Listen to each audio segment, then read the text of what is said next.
Okay. Can you see and hear me?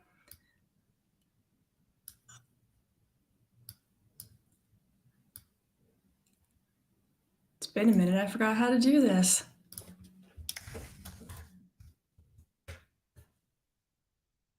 Okay, good. Can someone drop a comment in the chat if you can see and hear me?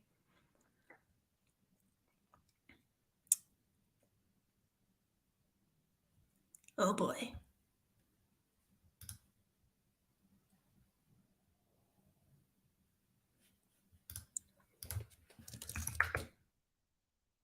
If you're watching the replay, give me a minute. We're still getting set up. Oh, good. It's working. Woo. Okay. Thank you. Let's wait just a few minutes, get a few more people here. But in the meantime, if you want to tell me where you're watching from and if you're comfortable, what you do for a living, and we'll start with questions in just a few minutes. If we haven't met yet, I'm in Las Vegas.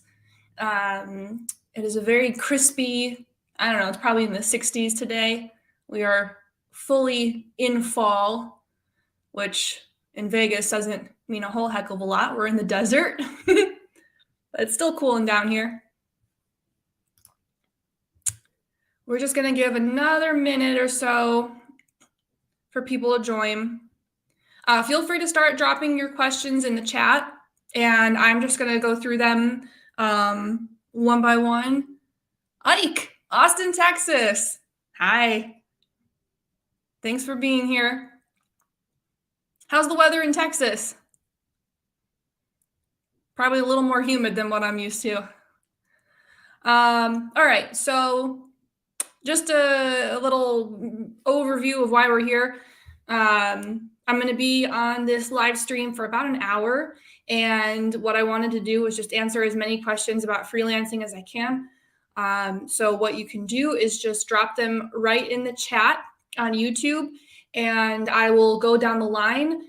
And also, if I can point you to any additional resources, either on my YouTube channel, because I have tons of videos about freelancing, or any of my free guides or anything like that, I will also point those out along the way if you want to explore any of these questions after. Emma from England. Hi. Ooh, we got people all over. That's awesome. After this live stream, I encourage you to go back to my main channel page. I've got tons and tons of videos on freelancing and landing clients. My website is megangrant.net. I have a blog, I have free resources, I have paid resources. I'll let you explore those on your own. Feel free to reach out on LinkedIn. I'm on Instagram, TikTok, Facebook, I'm everywhere. So reach out anytime and tell me you were on this live stream, and I'd love to connect. So let's get going. Any questions you have about freelancing, go ahead and drop them in the comments. Landing clients, LinkedIn, setting rates, picking a niche, how to source leads, making passive income, anything and everything freelancing is fair game. If it's kind of like tangentially, is that how you pronounce it? Related, like money questions, also happy to answer those. If I feel like I'm not qualified to answer, then I will tell you that. Can you recommend books for copywriters? So for copywriting specifically, you know what? Actually, I'm going to do something. Give me 2 seconds. So I'm on this website called Goodreads. I'm not sure if you're familiar with it, but it's basically like a social, like a platform for bookworms. And I keep track of all the books that I read because I give them ratings and reviews. I'm a little weird like that. So I'm going to show you I'm going to send you my profile link, and you might need to sift through it a little bit. But if I have any books on copywriting specifically, it'll be in there. There's also romance novels in there, so don't judge me. So I know Stephen King's On Writing is like one of the go-tos, but honestly, in terms of copywriting specifically, I have always turned to YouTube, and I look for content there. If you're looking for SEO specifically, let me know, because I have some resources specific to that I could help with, just because I'm a writer myself. But Emma, if you're not, and anyone, if you're not finding my responses helpful, say so in the comments and we can keep talking through it, because I want to try to help you as much as I can. So yeah, I would notebook specific to copywriting. You know what I think it is? I think when I've tried to find books on writing and SEO and social media in the past, it's really hard because these industries change so fast that to find like a legitimate, trustworthy book, by the time it's published, the information in it is probably already not current. So that's why I would typically recommend finding resources online. Okay, cool.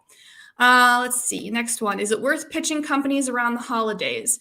So I'm assuming we're talking mostly about US specific clients. You know, towards the end of the year, we have Thanksgiving, Christmas Eve, Christmas Day, New Year's.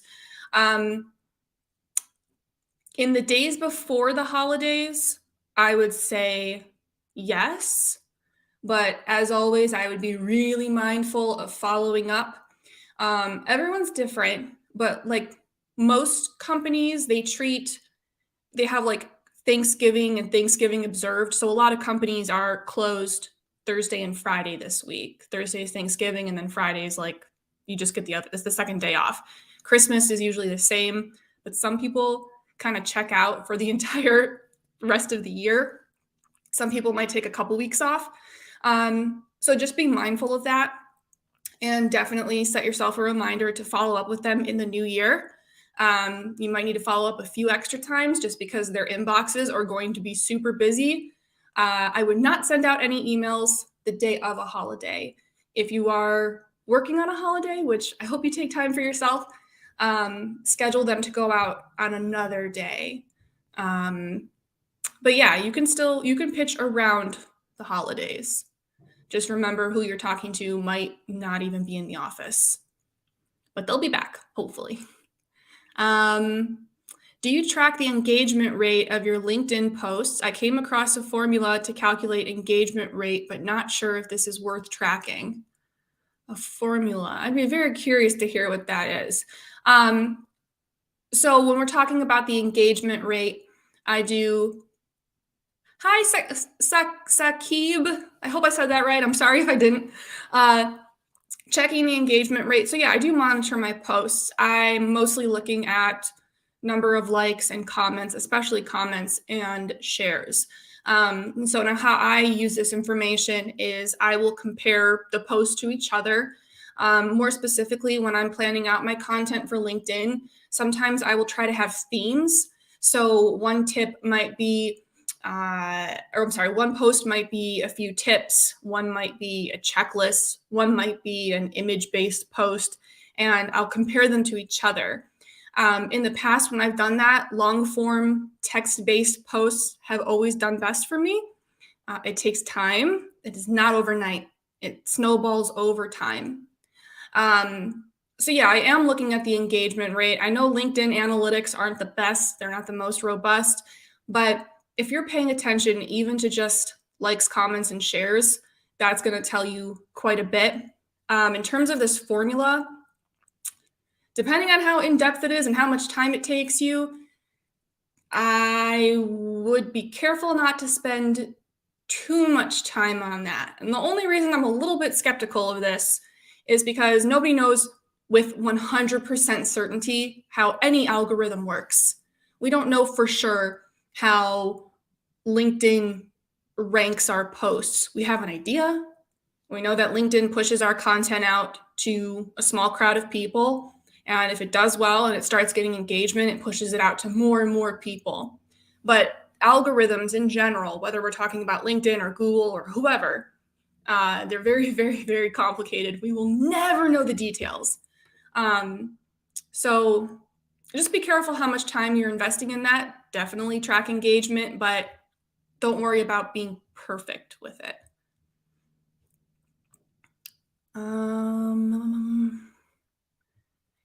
Likes. So Ike is saying that the formula is likes plus comments plus shares divided by impressions times 100. To be completely transparent, here, I'm going to put this on the screen. Does this let me do that? Yeah. I will never lie to you. I've never heard this before. Doesn't mean it's not valid. I'm just not familiar with it. But I'm going to go through some of my old posts and do this, and I'm going to see what kind of numbers I come up with. Yeah, I just can't speak on it a whole lot because I don't know from personal experience. But I mean, it's taking into account engagement, likes, comments, shares. So I think it should at least somewhat be on track. I just don't know where the whole divided by, oh no, you're coming up with a rate. You're dividing it by impressions times 100. Yeah, I mean, you could use this, but at the same time, I feel like even if you just kind of glance at those numbers, sometimes that should be enough to give you, an idea. So that's where I stand on that. I know that's not the prettiest answer, but that would be my approach. And again, if you just recently joined, any questions you have about freelancing are fair game. Just drop them in a comment. I'm going to get to as many as I can. And if I answer your question, but I don't answer it fully, or you have follow-up questions, tell me, and I will try to do better. Next question. For cold emailing, is it okay to send the link to a client's website to show web content you've created? Great question. So first, if you have permission, assuming you have permission to share that content and take credit with it, yeah. I'm actually working on a new YouTube video about this. So how I do it in my cold emails is towards the end of the cold email, I will say something like, for context, here's some of my previous work. And I'll drop a couple links, like usually no more than 3, just so that when I'm reaching out to them, they can immediately gauge what my content is like. But yeah, as long as you have permission. Laura says, any advice on creating and selling courses and or digital products for freelance writers? Heck yeah. I got a whole video on this. If you go to my channel and you search passive income, one of my more recent videos is on how to make passive income as a freelancer. So for context, I've done this. I've got a full-blown course and I have smaller products. My recommendation would be to start small. Start with mini courses, really tiny courses, and digital products like short ebooks, guides, tutorials, lists, like master lists.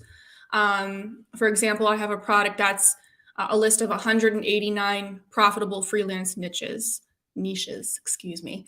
The reason I say to start small is because, well, there's a few reasons. First of all, if you skip straight to a full course, you're going to be kind of wandering around in the dark a lot more than if you had started with smaller products that allow you to test the waters.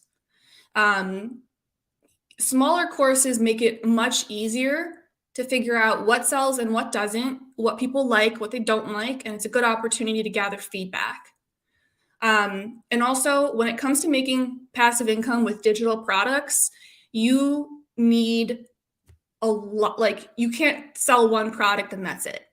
It's not enough. You've probably heard the rule that 20% of your products make 80% of your revenue. And that's because, if you have 10 digital products for sale, you're going to have like 2 or 3 that vastly outsell the others. And the others might bring in, a little money, it might trickle in, but you're going to have a few that outperform. So that's why I say start small, create a few products, and give it time. It is not overnight. If you're on YouTube and you're looking up, videos on how to make passive income, and you see someone who's like, I make $50,000 a month. Yeah, they might be lying. They're probably lying, or they have a huge audience. That is how you make that much money fast. Most of us don't have a huge audience, myself included. So when you launch a digital product, you're probably going to hear crickets at first. That's normal. Your first few sales are probably going to be friends and family. That's normal. It takes time. So I would start with smaller products like, you're saying for freelance writers, how to optimize a blog post, how to find high quality keywords, how to, what else? How to create a blog post in WordPress, small units. I make my digital products for free in Canva. I hired a designer one time because I just didn't feel like dealing with it. But all the others I made myself. Sell them for $50 or less. Make them impulse purchases. You want people to see them and not have to think too much before buying them. Oh my God, I could go on for days about this. I love talking about this stuff. Great question. Saqib, I knew I butchered your name. I'm so sorry. Ike, you're very welcome. Is this your first live? No, it's my first in a while. So I had some technical issues in the very beginning. I started the broadcast but didn't enter the room, so I was sitting here talking to myself. The algorithms undergo regular changes as well. They do. Yeah, I mentioned algorithms a few minutes ago when we were talking about copywriting books and how once, like if a book is written and like traditionally published, usually by the time it's published, the information is out of date. Yeah, I can't think of, I've bought a few books over the years on like sales in general and social media. Some sales techniques and marketing techniques for that matter, they never go out of style. But like even the social media books, in fact, I think I donated most of them. If I were to go back to them today, I can guarantee the information would be stale. And it's not their fault. I'm not saying it wasn't good information. I'm just saying that a lot of it's obsolete. Things change very quickly and very consistently. Hippie, I remember you commenting on one of my videos. I'm an architect and work as a contractor for a residential firm. That's awesome. How would you advise me to start getting my own clients? I have Fiverr, Upwork, and Instagram, but haven't received clients this year. So let me ask you a follow-up question. You're an architect. You work with people in person, correct? Or are you providing do you work with people online and like you can send them designs and blueprints digitally? Is that what you're saying? I just want to make sure I understand this. I think you're working online. If you were working in person, then you wouldn't be on Fiverr. Remotely, perfect. Thank you. So let me put this up here. So what I would say for that, assuming you want to continue working for residential firms, I'm inclined to believe you already have a portfolio. If you don't, I would do that first and gather just a few samples of your work. I'm not familiar with your industry, but hopefully this will kind of at least point you in the right direction. Residential firms, I'm wondering who you could reach out to and their audience overlaps with yours. So you are an architect, and I know like when we're talking about construction, there are all sorts of vendors and contractors involved. One little trick to landing clients is you don't always have to go right after the ideal client. You can go after another professional who has access to your clients. An example I can give you is I worked a while back with, what was he, a mortgage broker, I think? And we got him partnering and working with like lending institutions, other financial professionals, probably accountants, if I remember correctly. So not people that he could directly sell to, but people whose audience, whose clientele overlapped with his own. So I would encourage you to think, who do I have an audience in common with? Does that make sense? Let me know if that does or does not help. It makes sense in my head, but I don't know if I'm explaining it properly. Let's see here. How much should the charge be for a blog post in terms of rate per word, or rather, what should be the bare minimum? Great question. Setting rates is always tricky. Well, okay, so a few things here. Charging per word, I get why we do it, but I would tell you to approach it with caution, because there's two things that you run into. First of all, let's say you write 1,000 words, and after the client is done editing it, it's 800 or 500. What do you get paid for? The 500 that they accepted and published, or the 1,000 you wrote? You're going to say that you should get paid for 1,000, and they're going to say that you should get paid for 500. So that's the first pitfall. The second one is, and I'm not assuming that a lot of people would do this, but it will happen. It happens to me. Oh my God, I totally just lost my train of thought. You're going to run into clients more frequently who kind of try to like nickel and dime you. So if you say my blog posts, are typically 1,000 words, they're going to say, well, can we knock it down to 700, just because they're only looking at the price tag. You kind of run into people who are a little more price conscious. And it usually, like, if someone's going to get screwed over in that relationship, it's probably going to be the writer. So what I would recommend is to charge either per blog or per month. I have videos on my channel on setting rates. Go on my channel and type in the word rates, and you'll see these videos. I would charge per blog, or even better, per month. If you can get your clients on a monthly package, and this goes for other freelancers too, where you are delivering a set amount of work, like 4 blogs a month, and then you're charging them a flat rate. And you'll still have an approximate word count, because if you're charging them, let's say $1,000 a month, you're not going to write one blog that's 200 words and then one that's 2,000 words. There needs to be some consistency there, and they need to know what they're paying for. But that way, if there are small fluctuations in the word count, it doesn't affect how much you make. Now, that being said, when you're coming up with your rates, you, the writer, you can take into account word count, because that's going to help you decide what to charge. So, you might look at the word count, approximately how many hours it takes you to write, and your level of experience, your expertise. And those are going to be like the main factors in your rates. Now, in terms of how much you should charge, that's going to depend on so many things. You're saying, what should the bare minimum be? What I tell my clients is that at the bare minimum, my blogs start at 200 a piece, but that's the bare minimum. If they want me to cough up a blog, I can do it for $200. But if they want X, Y, and Z, the price goes up. So when you're talking to clients, this works in your favor, because you can say, my blogs start at, and same with other freelancers, my graphic design starts at, my social media posts start at.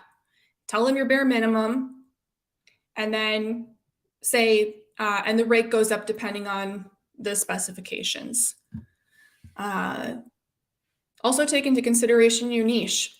Some niches are more lucrative than others. Like if you're a tech writer, tech writers make a lot of money because it's a very specialized niche that requires very specific knowledge. It's not something you can easily fake. If you have a medical background and you're a medical writer or a medical freelancer of any kind, and you have either a degree or a certification as a nurse or whatever, you can charge more. Those things also should be reflected in your rates. Do you collect feedback from your clients via surveys? I don't have official surveys, but yes, I do ask for feedback frequently. Testimonials. Yeah, and I just word it as feedback helps me improve and provide a better service. So I'd love to know what you like and what you feel could be better. And that's great. And also it makes a really good impression on them when you're proactive about getting feedback, because they know that you genuinely want to be better for them. And it's just a good way to improve your relationship with your clients. Care about what they say. Hippie, remotely. Yes, all digital. Yes, I have never. Okay, so we're talking again about architecture, how you can get clients, and you're saying, I have never thought about it this way. Thank you. Perfect. Yeah, that's another, little. I know some industries are harder than others to go directly to the client. That's kind of the workaround there. Go to people who have the same audience as you do or a similar audience. It takes a little more networking, but once you're in, they're kind of like the gatekeeper and they can help you out a lot. Since you're using StreamYard, do you feel this is the best live stream for business purposes? Yeah, so I chose, okay, so I'm going live on YouTube right now. You can go live on YouTube directly. I don't know why I didn't do that. I use StreamYard because initially I've gone live on LinkedIn as well in the past. And LinkedIn, unlike every other platform, does not have a native live streaming feature. You can't go live on LinkedIn itself. You have to use an outside platform like StreamYard. I chose StreamYard because it's very user-friendly and I am not tech savvy. And it makes it easy for me to manage comments and all that on my own. So yeah, I like StreamYard. And I have the free account. If you want to go live on more than one account at a time, like I used to go live on LinkedIn and YouTube at the same time. And I went to do that for this live stream. And those stingy people, they make you upgrade now. If you want to go live and broadcast on two platforms simultaneously, you have to pay. So just because I was bitter, I didn't do it. So that's why we're only live on YouTube right now. Any advice or videos about creating and selling a digital course? Hey, so we actually talked about this a little bit earlier. This replay will be up. So scroll back just a few minutes and we were talking about making passive income with digital courses. Also, go on my YouTube channel, type in passive income, and I talk more about this. Just a quick recap. What I was saying earlier is that having passive income from a digital course, you have to have some sort of passive income. As a freelancer, we are used to selling our time for money, and that has a limit. The limit is time. Once you run out of hours in the day, you can't make more money.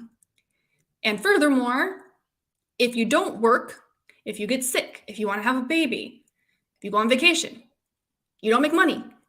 So passive income should be on all of our radars. Now, in terms of selling a digital course, here I want to give you a comparison. I have my program, Revenue Spark. It took months of writing and editing and recording and editing and graphic designs and subtitles and blah, blah, blah, blah, blah. Okay? Building up, like marketing, selling that program is a constant, ongoing thing. It never ends. And right now I'm in the middle of re-recording it for the third time because it needs to be updated. That is a marathon. I mean, passive income in general is a marathon. But if you're going to commit to a full-blown course, know that it's a big undertaking and you have to be in it for the long haul or you won't see money. Now, the reason I had suggested, I forget who asked this, I had suggested earlier, start small. Start with small digital products like tutorials and demos and how-tos and guides and sell them for $50 or less. You can create them in Canva. You can sell them on platforms like Gumroad and Etsy. That's where all of my products are listed. They're on Gumroad and Etsy. And it's a lighter lift. And you'll still, like, you look at it like I mentioned earlier, these products are more like impulse purchases. It's easier to sell a $25 item than it is to sell a $2,000 item. And it's a good way to test what problems people are having, how you can help them solve those problems. And you're probably going to start to see money a little bit sooner. Have several digital products because one is not enough. Some are going to sell a ton, others will not. And eventually you can work your way up to a full course. Do your due diligence. So you don't make a course that people don't need. I've seen that a lot. You have to know who your audience is and what their problem is. You have to know, like, without a shred of doubt. Otherwise, you will make a course, you will spend months on it, and no one will buy it. Okay? So don't be in any hurry. It's worth slowing down and doing it the right way the first time. Very upsetting making a course nobody wants. I think I'm caught up on questions so far, but let me scroll through to make sure I didn't miss anything. You can keep dropping questions. We're good on time. We still got another half hour-ish. So keep sending them. If I missed a question from you, if you could like just give me a shout, let me know so I can go back to it.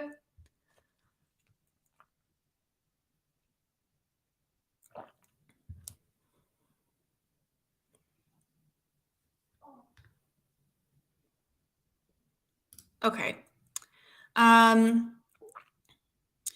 Thank you. The next question is going to be a bit long. Kindly bear with me. No worries. Here's the context. I have a civil engineering degree. That's awesome, but have switched to full-time content writing. I think he's still typing, so we're just going to give him a minute. Okay, so your degree, your background is in engineering, but you're switching to writing full-time. I have 12 years of experience in content writing. That's great. I am based in Pakistan. Awesome. The local market pays massively cheap. Okay. I have worked with different clients, but now I want to streamline the process and get a few international clients on monthly retainers. How would you suggest to go about it? Yes, you are on the right track. I like the idea of working with people who have access to my clients. If this is too long a discussion for this video, can we schedule a Zoom call or Google Meet anytime soon? No, it's not too long of a question at all. So you're definitely on the right track. Going international, US, UK, Australia, UK. Those are in Canada. They will have, obviously the economies are very different. They will have more money to spend. So your location, I know some people will tell you otherwise, your location does not matter. It shouldn't matter. What should matter is if you can provide the service you claim you do and deliver results. So it doesn't matter if you're from Pakistan or you're from Mars. If you can do it, then you should get clients anywhere and charge them what you are worth. So, the process for landing clients for you will look the same as for anyone else. And I got my whole channel is about landing clients. So what I would do, I'm just rereading your comments real quick. Get your portfolio together, which I have a video on. Go to my channel and search portfolio. So you want 3 to 5 samples of your writing. If you've got 12 years of experience, you probably have tons of samples already. So pick 3 to 5 of the ones you're most proud of and have that portfolio online somewhere. If you have a website, great. If you don't, that's okay. They can go in Google Drive. They can go on LinkedIn, the LinkedIn featured section. That can be your portfolio. They just need to be online somewhere. So when a potential client asks for samples of your work, you can send them a link, not an attachment. And you would start sourcing leads on LinkedIn. I've got tons of videos on that. Go after, bigger companies, which you can select using LinkedIn's filters.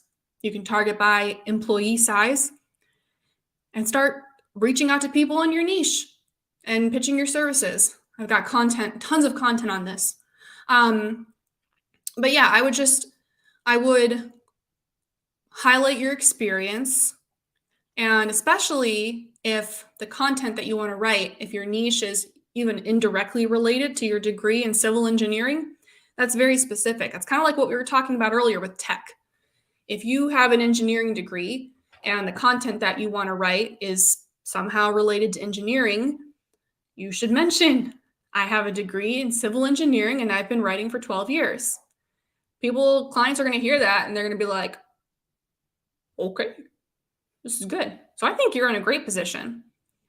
In the process of developing a website for myself, That's great. Don't let a lack of a website stop you from moving forward. You can keep working on it. But freelancers, more often than not, don't have to have a website. It's nice to have. It can wait. It's okay. So it's okay if you don't have one yet. I'd say the one exception is maybe like if you're a freelance web designer, then I would have a website. But the most important thing is your portfolio. But I think you're in a great position. You've got a very strong background. For now, if you're just trying to get your foot in the door and you would be open to doing some kind of content creation that has to do with your degree, you might see some money faster. And then if you want to switch to a different niche later on, you absolutely could. I'm going through those videos these days, slowly but steadily. Slow but steady wins the race. That's one of my favorite sayings. Consistency pays off more than anything. So even if you're taking baby steps, that's okay. That's exciting. You're gonna, like, you are in a position to be successful. So everything you said in your comments, I don't see any big issues or like red flags with that. Yeah, freelancers can and should work internationally. That's the beauty of having a remote business. You can work with anybody.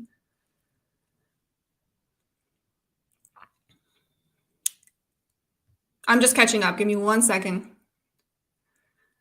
How do you ask your, okay, so we're going back for a minute, talking about passive income and selling courses, selling your services. Someone's asking here, let me put this up here. How do you ask your audience what course or service they want from you? There are a lot of ways you can do this. If you have a decent social media following or an email list, you can just point blank ask them. On social media like Instagram, you can run polls. To be completely transparent, I don't, like myself, I don't have a huge following. My biggest following is LinkedIn and here on YouTube.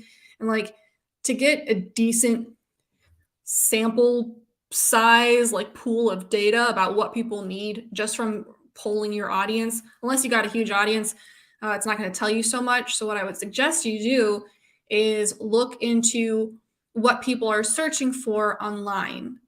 So as an example, let me think of a good example. Okay, so I don't recommend using Fiverr to find work, but what you can use Fiverr for and similar platforms is you can go there and you can see what services people are selling. You can look at the categories on Fiverr, what types of professionals there are. You can use websites like Quora, Quora. It's like a question and answer platform. See what kinds of questions people are asking around a specific topic. So like if you go in Quora and you search SEO, you can see what questions people are asking about SEO and you can see how popular those questions are. You can use Google autocomplete. So if you start typing something in Google, Google finishes it based on related searches. So I'm going to do an example right now on my computer. I know you can't see it. If I start typing in search engine optimization, Google auto-completes it with words like techniques, search engine optimization techniques, definition, course, strategies. So this tells me that those are things people are searching. You could do this with any field, any niche. That's going to help you start to understand the problems people are having and what kind of solutions they need. You could also go on sites, platforms like Etsy. What similar products are people already selling, similar to what you want to do? Are they selling well? Do they have a lot of ratings? You can kind of snoop on your competitors a little bit. If someone's already selling what you want to sell, it's okay. Most ideas aren't unique anymore. That doesn't mean you can't do it because you will put your own unique spin on it. But that will tell you it's actually a good thing if you see other people doing it already. That will tell you that there's demand. I hope that helps.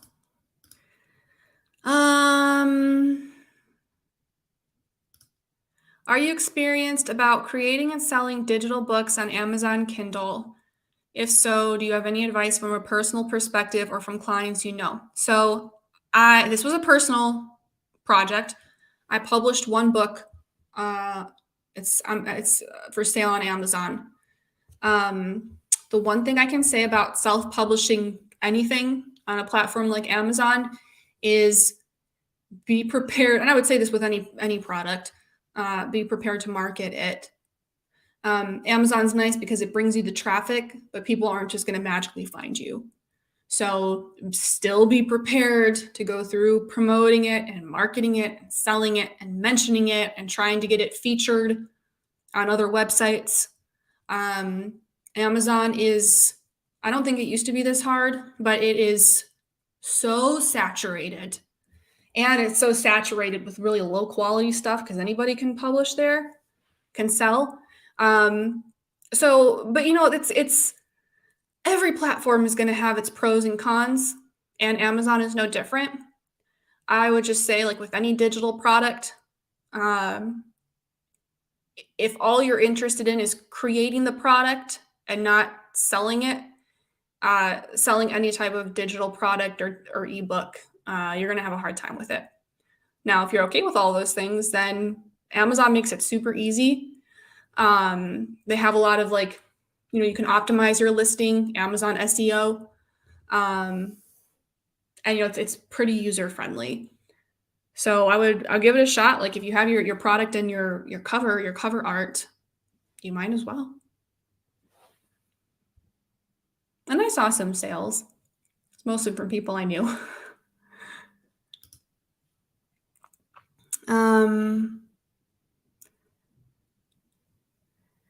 So, okay, we're going back to getting international clients.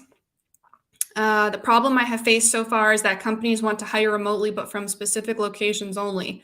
They've got a big problem then because it shouldn't matter. I'm sorry you're running into that. I want to believe, though, that that's not going to be the case every time. We live in, especially since the pandemic, we live in very much a remote work environment or a hybrid environment. But most companies, at least my understanding is that once a lot of companies went remote, they stayed remote. And also, like a lot of freelancers travel or digital nomads. You could be in Pakistan one day and North Carolina the next. Are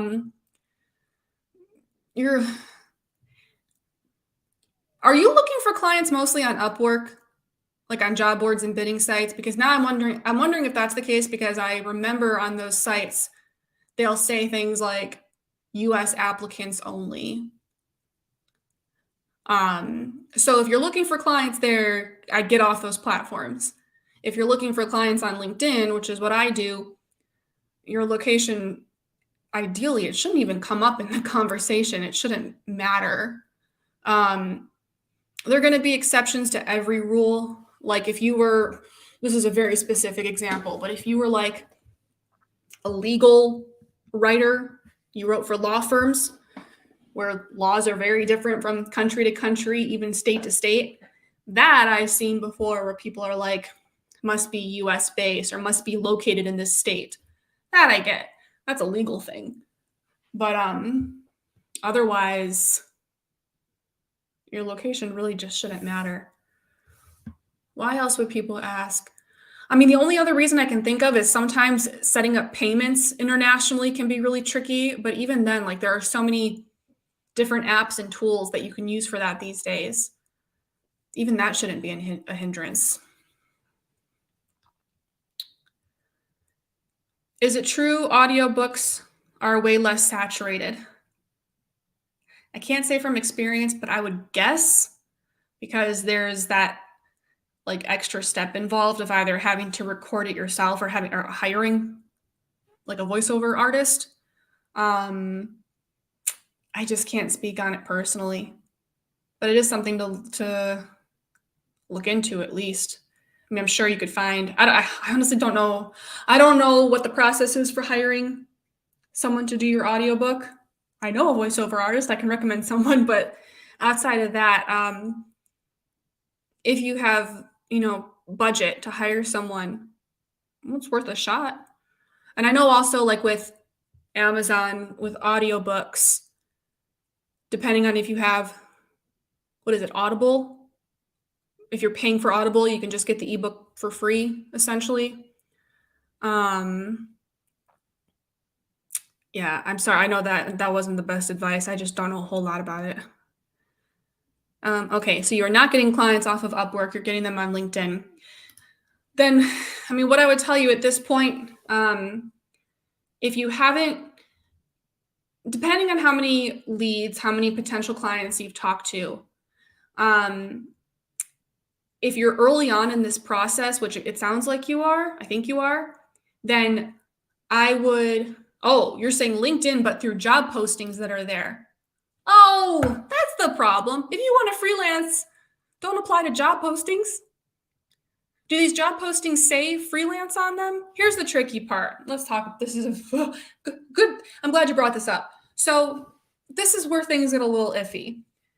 Freelancers do not apply for jobs because you are a business owner. Business owners don't apply for jobs. Okay? They don't hand out resumes. Now, some clients, some companies will post job listings on LinkedIn and elsewhere saying that they're hiring freelancers. That in and of itself is like completely contradictory. Freelancers are business owners. They own their business. They're not applying. You are not an applicant. Now, I know what we're talking about here, it might just be a difference in wording, but it goes deeper than that. So what I would say to you then in this case, keep using LinkedIn, but go back on my channel, watch my videos on lead generation and LinkedIn messages. Search those two terms, lead generation and messages, and approach clients on your own outside of those job postings. I'm willing to bet that's why you're running into this issue of there being a problem with your location. I knew we would solve this. Try that. If we're not already connected on LinkedIn, send me an invite and let's stay in touch. Because if you try this other approach that I'm describing, I'm fairly certain you're going to see more progress than if you're only applying to job postings. Okay, cool. Yeah. You don't have to stop applying on the listings completely, but I certainly would not put all my eggs in one basket. I would do a little bit of that and then try the other approach. You might have more luck over here. In fact, I think you probably will.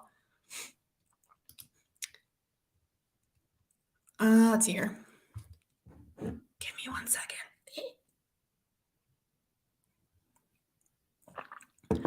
Oh, I love this question. Did you run into business problems during the pandemic? Boy, did I. And do you have any special business preparations in case of another pandemic? Amazing question. So let's start with the first part. Did you run into problems? Of course I did. Larry, got to run. Bye for now, Megan. Keep up the good work. Thanks, Larry. Stay in touch. I like how I yell like Larry's in the room and I need to speak up so you'll hear me. Okay, so yes, I absolutely ran into the same problems as everyone else. I had more than half of our clientele paused their services, and revenue went.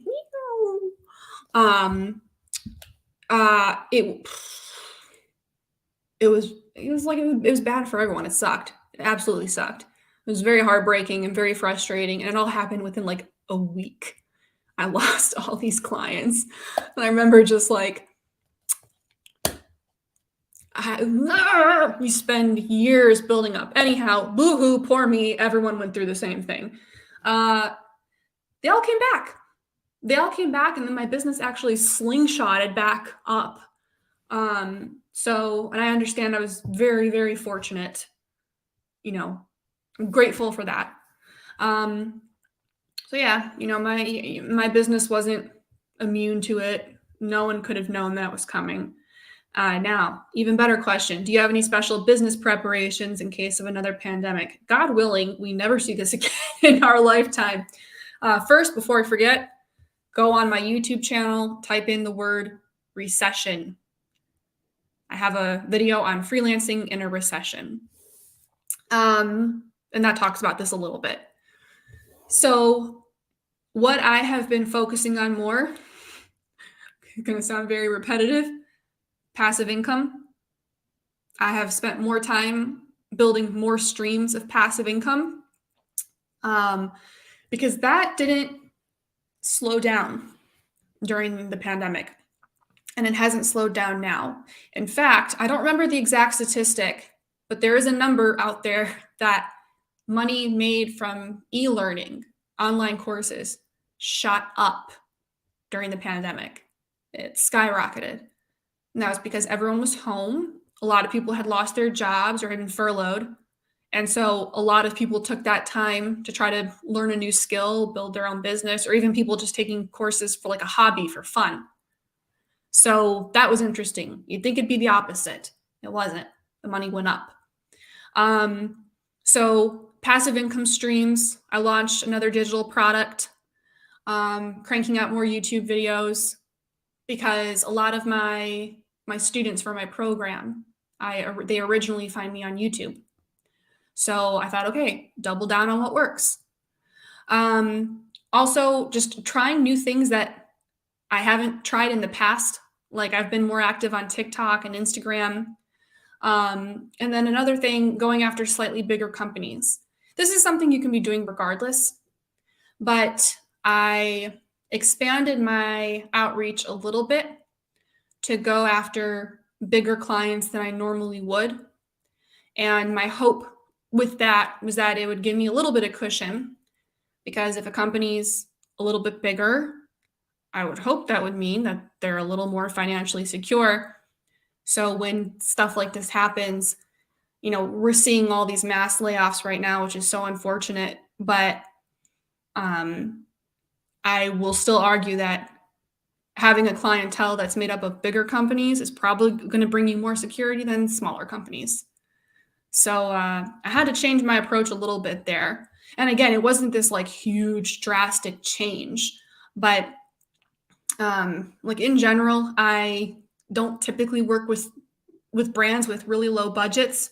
And especially now, we're talking about safeguarding ourselves in case poop hits the fan, which it kind of already is. Like we're in the middle of a recession, or we're about to be in a recession.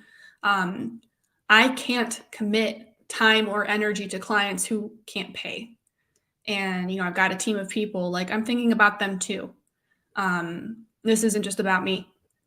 When things go bad for my company, like they did during the pandemic, I had to figure out, like, what am I going to do with them? Because if they don't have work, they don't get paid.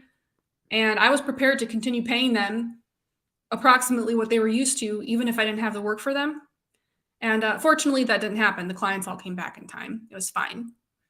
But yeah, go after bigger companies, chip away at passive income streams, selling digital products, start building a shop, an online shop of digital products. They will make you money in your sleep. And remember what I said, it's a slow climb. It is not overnight, but that's okay, because this is a long-term approach. So it's worth it. It's worth the time it will take.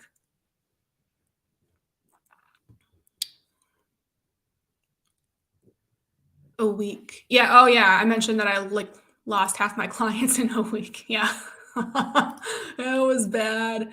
But you know what? I could have been worse. And we got through it. It was fine. Did you create, let me put this away. Did you create Revenue Spark because of the pandemic for passive income, or you had it before? I already had it. I had it already. What I did spend time on during the pandemic, because I had some free time on my hands, I think that was when I did my first revamp. The course used to be called The Cold Emailing Formula, which I like the way it sounded, but it's not even cold emailing. I don't know what I was thinking. So I think that might have been when I re-recorded and rebranded. I don't remember for sure, but I do know I spent a lot of time like updating it and working on it. And I'm sure I made a couple digital products or freebies. I used that time to try to be creative. And, I always catch myself saying like, I don't have any time to be creative. I don't have any time to have fun with my work. And that happened during the pandemic. And I was like, well, here you go. Here's my free time to be creative. So made the best of a crappy situation. Will you be available on LinkedIn after this live? I will actually be working with a student when we wrap up here, but you're free to message me and I will get back to you as soon as I can. I'm usually like decent about managing my inbox there. So just shoot me a message. We can talk more. Okay. So we are almost coming up on time here. We have about 3 minutes, but that's still enough time to get a few questions in. So I'm going to hang out for another, 3 to 5 minutes, and I'm just going to watch the chat and keep asking away.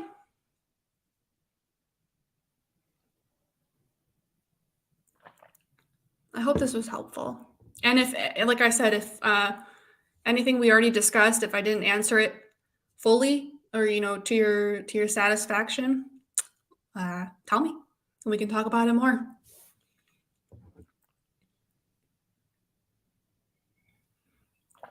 Any suggestions if you have writer's block, but you're close to a deadline? Yes. Here's one website. If you haven't heard of it, Answer the Public. So you can go in there and type in your general topic. And what it's going to do is it's going to pull together related searches that people have typed into Google. And you can use that to come up with more content to include in your blog or book or whatever you're working on. Another tool you can use, I'm just getting the URL for you, is Ubersuggest. Now, this is like an SEO analytics tool, but you can do the same thing. You can search your topic or your keyword if you have one. And Ubersuggest will tell you a ton of things. It'll give you like keyword suggestions to optimize your content around. So you could use that to come up with more ideas for your content. And if you scroll down in the results on Ubersuggest, right underneath keyword suggestions, it says content ideas, and it's going to show you related pieces of content already published online. So you can use those for inspiration. I can't believe I'm even bringing this up. AI, like AI writing tools. Overcoming writer's block is probably the only thing I'd ever recommend using AI for. That's about it. I would not suggest using them to actually write anything. It just goes against everything I believe in, but some people do that. So you can try that. With most of these tools, you can like type in a prompt or a question, and it'll spit out a bunch of content. Don't steal it. You never know where they're pulling that information from. They're getting it from somewhere. And a lot of the time, like the few tools that I've tested out, you can tell it was written by a tool. There's just nothing replaces the human touch. But for coming up with ideas, things to write about,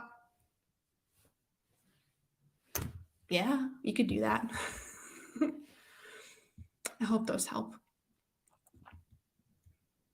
All right, we'll give it maybe another minute or two to get any last minute questions in. And actually, before we wrap up here, I know some of us are already connected on LinkedIn. That's one of the platforms I'm most active on.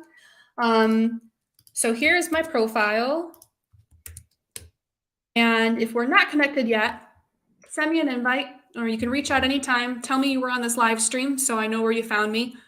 And yeah, I'll wait one more minute, but this was a lot of fun. I hope it was helpful. I hope you got the answers you needed.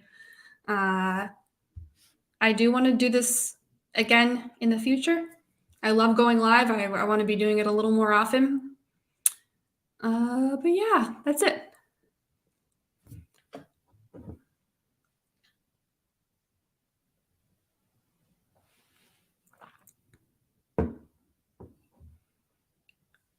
All right. Well, how about we call it a day here? Thank you. Thank you, citizen. All right. All right. I'm gonna head out here now. But yeah, thank you for being here.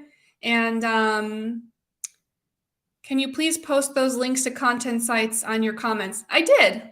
They're above. There are a few comments above. Answer the public and Uber suggest. Just scroll up a little bit. Thank you, guys. All right, I'm going to end the broadcast now, but thanks for giving me some of your time and for chatting with me in the comments. I always love getting to connect with you. And reach out on LinkedIn or anywhere else anytime. And that's it. We'll call it a day. Thank you.